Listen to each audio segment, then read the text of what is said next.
Ilan taon na ba kayo? Ako po, 22. 22. Ako po 21. 21. Matagal yung ano? Matagal kayong ganon? Matagal kayong may unawaan sa nung high school? 4 months lang po kami. 4 months? Opo. Bakit nahinto? Sinong umayaw? Wala po kaming official break-up. Bigla na lang pong... Hindi ko na po siya ma-reach. Yes. Nawalan po kami ng connection. Nawala ng communication. Yes po. Bakit? Nasa same school? Or Yes bakasyon po. nun? Pero iba po kasi yung kapag kinakausap ka, alam mong may something. Pag biglang hindi na po kami nag-uusap. Kasi nga po, di ba, sa text po kami. Yeah, pero Palagi. sa school, nagkikita kayo sa recess. Yes po.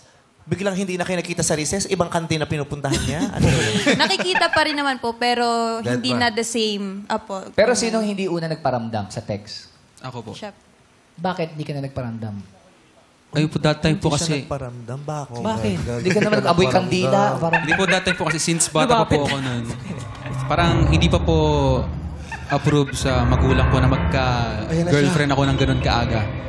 Ayan na siya. Anong ginagawa Ayun po. So ano ba Ang weird yung katabi ba biglang Ano narinig? hinahanap ng mga magulang mo? Ay, na siya. Ay, wala po kasi sa tamang edad.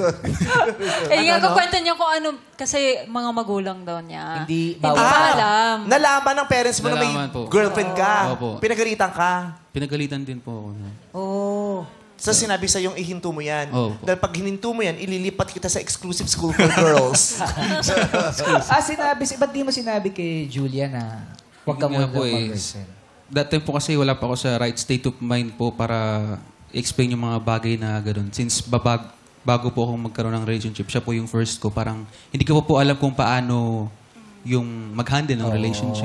Ganyan. Kasi 14, tama? 13, Opo, 14, 15. Bata pa. Oo, so nataranta, hindi dyan lang paano yun. Bigla na lang dumid. Opo, Dahil sa takot mo natakot din sa mga po. magulang mo. Opo. Oh. So ano pakiramdam mo na ngayon na magkasama kayo dito today?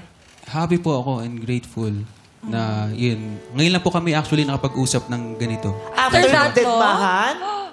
I mean, naging okay po kami 5 years later. Bakit? Paano kayo naging okay after 5 years? Parang bigla na lang, uy, ganyan. Pag nagkakasalubungan po kami. Saan? Sa amin, kasi since same po kami ng province, iba lang po ng barangay. Oh. Kita sila. Kaya nagkikita po. So, kaya mo na siyang pansinin ng mga panahon na yun, hindi ka na galit. Nagalit ka sa kanya? Hindi naman po. Hindi ka umiyak? Medyo po. Pero hindi po yung... Anong medyo? Yung hanggang dito lang sa balik? Kasi hindi ko naman po alam yung rason that time. Yeah, di ba, hindi ba siya masyadong... Since bata ka pa noon, Yes. tapos crush... Di ba, bago pa kayo nagkaroon ng relationship, super crush mo siya. Fan nga Opo. daw siya. Oo, Fan tapos siya. bigla kang dinedma na nung crush mo. Yes po. Hindi ka naiyak noon. Sakit. Masakit po siya pero hindi po ako umiyak. Oo. Well, Hindi ka na problema. Kasi di ba yung, lalo na pag ganyan, nakakaproblema yun, mawawala ka sa mood pumasok, wala ka sa mood mag-volleyball. Hindi ka nasasama sa So, mga... Ano nga, so since nandito tayo, alam mo ako, I have to commend you ha, kasi parang ako hindi ko kayang andito, tas tutulungan kong mamili. talaga? Hindi mo carry? Depende kung sino pag-uusapan natin. Depende kung sino nakaupo dyan, nakadepende kung So, upo ako meron dito. din, meron ka ting mga exes na kaya mong makasama sa isang lugar, pero merong no. Meron no, may mga ex naman ako na kaibigan ko pa rin. Na syempre, gusto ko rin naman na maging masaya sila.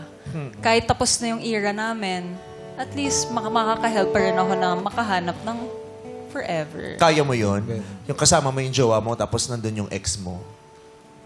Oy, kung okay naman yung paghihiwalay. Diba? Depende Respeto sa lang. sitwasyon eh. Kasi kung masama yung paghihiwalay niyo, talagang sobrang away, tapos may sama ng loob nung naghiwalay kayo, mukhang hindi okay. Pero kung maganda naman yung paghihiwalay and okay naman dun sa Maganda present mo, di okay. Tsaka feeling ko kasi, kung sa'yo, madali lang isipin eh. Pero, mahirap yung i-consider, lalo na kung may kino-consider ka din na karelasyon na. Yes. Parang, sa akin, kung tutuusin, parang okay lang din naman. Pero para sa protection ko, biglang pagbibigay protection at respeto dun sa present ko. At dahil pinoprotektahan ko relationship namin, ayoko yung maging issue, wag na lang. Diba? Dito na ako sa safe kami. Baka maging kami Oh, dalawa. safe zone na lang, nandyan lang. True.